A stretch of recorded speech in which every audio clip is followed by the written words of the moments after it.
There was once a man named Thomas who had 2 wives. His first wife, Clara, gave birth to a gentle boy named David. His second wife, Ruth, gave birth to a lively son named Samuel. Though they were half-brothers, David and Samuel grew up together in the same house. They shared toys, laughter, and even went to the same school. Clara cared deeply for David, while Ruth loved and pampered Samuel. For a while, the household seemed peaceful, but life took a sharp turn when Clara fell seriously ill. Despite all efforts to save her, she passed away, leaving young David heartbroken. At her burial, the boy wept until he could shed no more tears. Now he had only his father and stepmother to rely on. At first, things remained calm, but soon, Ruth's true nature appeared. Barely a week after the funeral, she began treating David with cruelty. She stopped him from going to school, gave him leftovers, or sometimes nothing at all, while Samuel continued his education in clean uniforms. David, still just a boy, started selling firewood to survive. Years went by. Samuel earned admission into the university, while David, now 17, spent his days under the hot sun, carrying bundles of wood. One afternoon, a wealthy businessman named Mr. Harris visited the village. He was looking for a trustworthy and hard-working young man to work in his business in the city. His offer was simple: serve him faithfully for 5 years, and in return, he would give the boy enough money and support to start his own life. When Mr. Harris met David, sweaty, tired, yet respectful and full of hope, he was deeply impressed. You have the spark I'm looking for. Will you come with me to the city?" David's eyes lit up. "Yes, sir," he replied. With his father's blessing and nothing but a small bag, David left the village with a dream in his heart. 6 years later, the sound of expensive cars filled the quiet village. One stopped in front of Thomas's compound.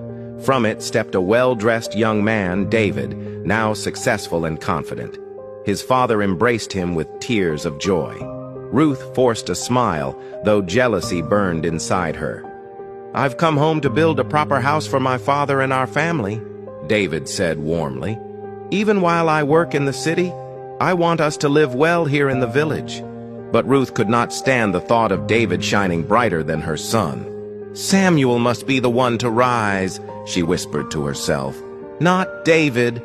A few days later, while David was away at the building site, Ruth prepared a delicious meal of rice and stew. Into it, she slipped poison. She placed the food in David's room, planning for him to eat it when he returned. But fate had other plans. Samuel came home earlier than expected, hungry and tired. Finding no food in the kitchen, he stumbled into David's room and saw the steaming plate. "Brother won't mind," Samuel thought. He began eating. Moments later, Ruth entered and froze, her face drained of color. "No, no, Samuel, stop!" she cried. But it was too late. Samuel collapsed, clutching his stomach.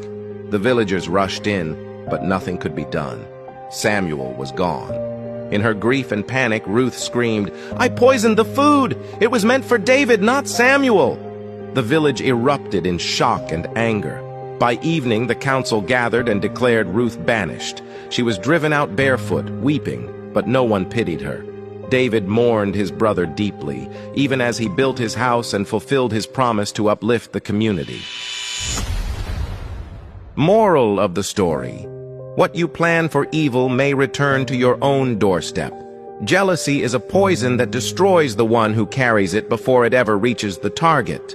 No matter how clever our schemes may be, the law of life is clear. You cannot escape your actions. Ruth's jealousy dug a grave for her own happiness. David, though mistreated, chose the path of patience and hard work, and in the end, life rewarded him. People may betray, hurt, or try to stop you, but if your heart stays clean, success and peace will surely follow. If you believe that karma is real and goodness always wins in the end, comment "I believe" and share this story with your friends to spread the lesson. May God bless you and your family with peace, protection, and success.